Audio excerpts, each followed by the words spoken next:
A Great Lakes Academy Learning Lab production. Top 5 ways students are impacted by poor executive functioning skills at school. Just a couple special notes before we get started. First of all students are individuals and should be educated with their specific needs in mind.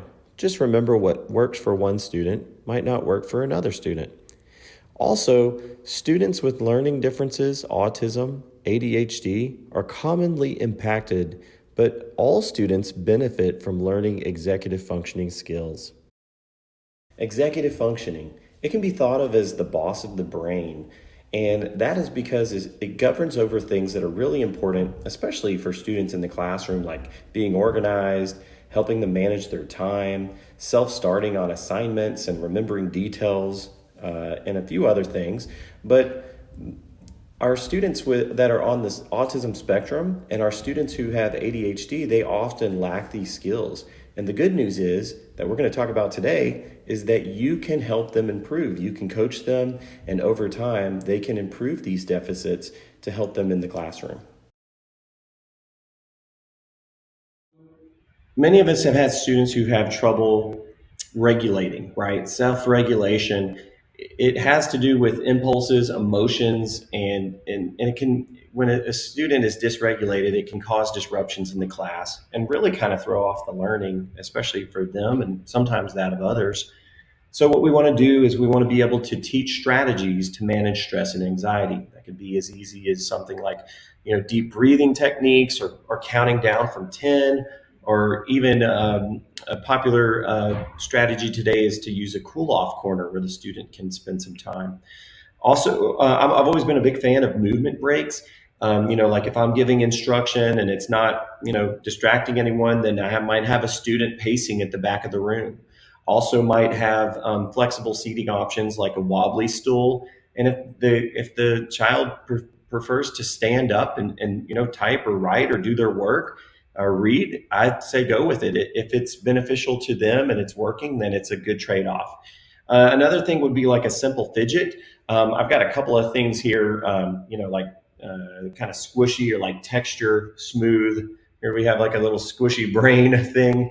But when I was a kid, I had as simple as a coin. I had a quarter and that I kept for years. I still have it. And a rock. It was like a heart-shaped smooth rock. And the idea is to either soothe or calm or help them focus. Okay. You have to kind of draw a line though, because if it becomes more of a distraction, if it's more like a toy or something like that, then you kind of have to draw a line there and be honest with them. You can ask them questions like, is this taking away your attention?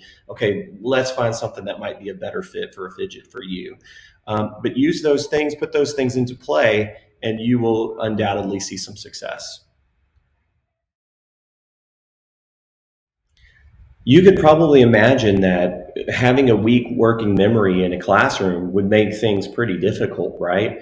I mean, imagine trying to be reading and to comprehend what you were reading, right? When you're having trouble holding that in your memory, or when you're trying to write and you're forgetting what you wanted to say and the words that you wanted to use. So some things that we can do here are to chunk instructions into smaller parts. It's always a good one. And that's kind of universal design for learning. I feel like with all students, we don't want to overload them with all this information, but especially students, with ADHD and attention, trouble with attention, we want to chunk those instructions for them. Giving verbal instructions paired for written as well. I've always been a big proponent of like kind of telling the story when I was a kid, because I really struggled with attention and memory as well, and still do in a lot of ways. But what I like to do is I like to tell the students those directions, and then I like to coach them to find where the directions are. That I might have the directions on the board or on a handout, but they can refer to them. And so pairing the verbal with the written instruction is a big deal, because then it's like an advocacy thing. They're able to find out for themselves and to know where to go. Providing rubrics and checklist kind of goes hand in hand with that, because it's giving them something that they can refer back to kind of progress through their assignment or their project themselves. And I like that because it gives them like some autonomy. If they have a question, then we can together, I can model how to go back to that checklist or that rubric and see what exactly step they're needing to do next. And then of course providing fillable notes is a big one, because if you struggle with memory deficits and you're trying to take notes, we want to train them to take notes, but at the same time we don't want them to miss the entire lesson because they're trying to keep up with the writing and they're holding it in, that information, and it's just not working for them because their memory is really struggling. We Something like fillable or skeleton notes, they can simply fill in the blank with the important information, and it frees them up to fully attend your lesson, which is of course what we all want. So some students may struggle with time management. I mean, I think a lot of us teachers have seen students who just really have trouble, getting something in on time, and they're not sure how long it'll take, and so they mismanage their time, and it leads to a lot of stress, a lot of anxiety, because now here's all these things, assignments, projects piling up, and what am I going to do, right? So as teachers, of course, there are some things we can do. First of all, visual schedules can help the student to check the schedule, see how much longer they have, that class is remaining, that they can continue their work. I liked the idea of training them to use a sand timer, or a lot of my students would, like, if they were doing 20 minutes of reading, they'd open their computer and they'd go to just an online countdown clock, and they'd be able to reference that, and they loved that. They could see exactly how much time they had to go. Another thing was breaking assignments and projects into smaller parts and then check for progress often. This is going to be really important because you're going to want to check in with your students um, during those incremental times to assure that they're on the right track. And of course, if they're not on the right track, you can always correct that. It causes a lot more stress when they get to the due date of the project, or all these hours spent and we're supposed to be done with this assignment or project, and it's completely wrong, right? And so you're going to want to check in frequently and often with them, so that way you can offer some advice, and reassure them, give them some compliments, inject that positivity on their progress. And of course, if they're not in the right zone with something, then you can, gently give them the tips and the coaching that they need to get where they need to be. We all probably have seen the student who has trouble initiating the tasks, right? They might be procrastinating, they might be avoiding the work because it's really tough, right? They might need that extra prompt to begin, okay? And so you'll probably know who these guys are. Sometimes they sit, and it's like you yourself, you're like, okay, we're running out of time here, let's get going. And I actually always enjoyed working with these students because you know who they are. You take a knee right beside them. You ask them some prompting questions, or maybe ask them, go through a little brainstorming activity with them or something like that.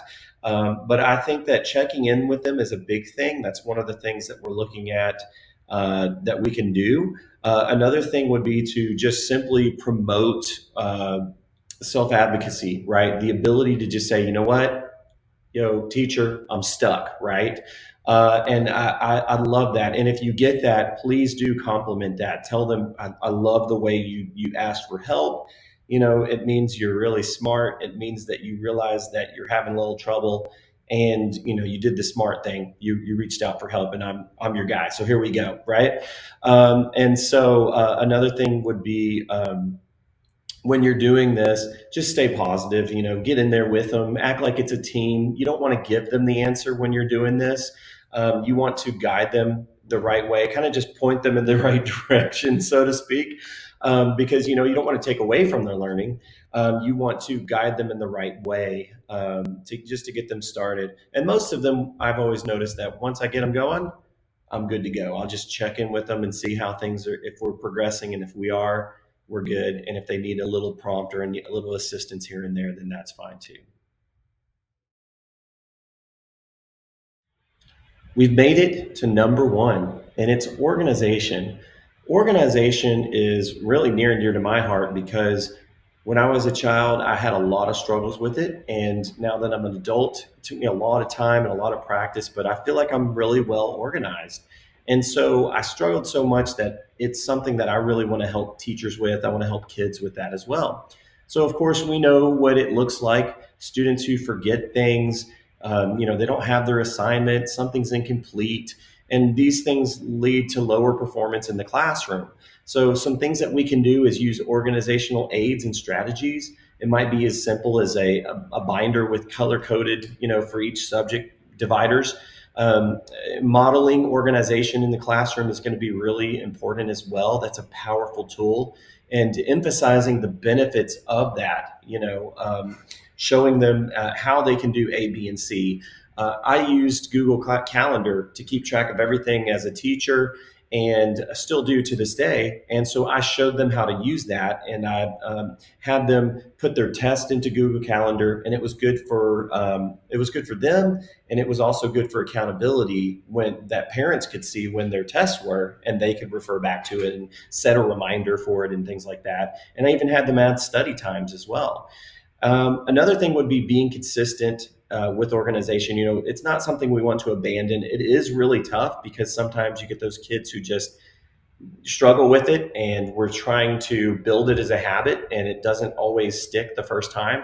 So you got to be consistent, and then also just promote it, and talk about the benefits of it, and do things like if you've handed out some notes for social studies, ask them, put that in your binder, and your exit ticket today is going to be that you put it in the proper place. I'm going to ask to see that. Or doing locker checks where you just are making sure, does everybody have, cleaned out lockers? There's not like an old moldy sandwich in there or something like that. And you're just, you're investing some time into that. It does take a little bit of time and effort, but I guarantee it's going to be worth it for them when the benefits of them being more organized. It's going to help with your classroom management. It's going to help with their grades, and it's overall going to benefit them as they move through school and into their adult life. I'm Michael Charles, and I am the educational diagnostician at a wonderful school in Plano, Texas called Great Lakes Academy. It's an excellent school choice for students with a learning difference or diagnosis, which can make learning in the traditional large classroom challenging. If you found this video useful, please give it a like and subscribe, and look for more informative content from our channel.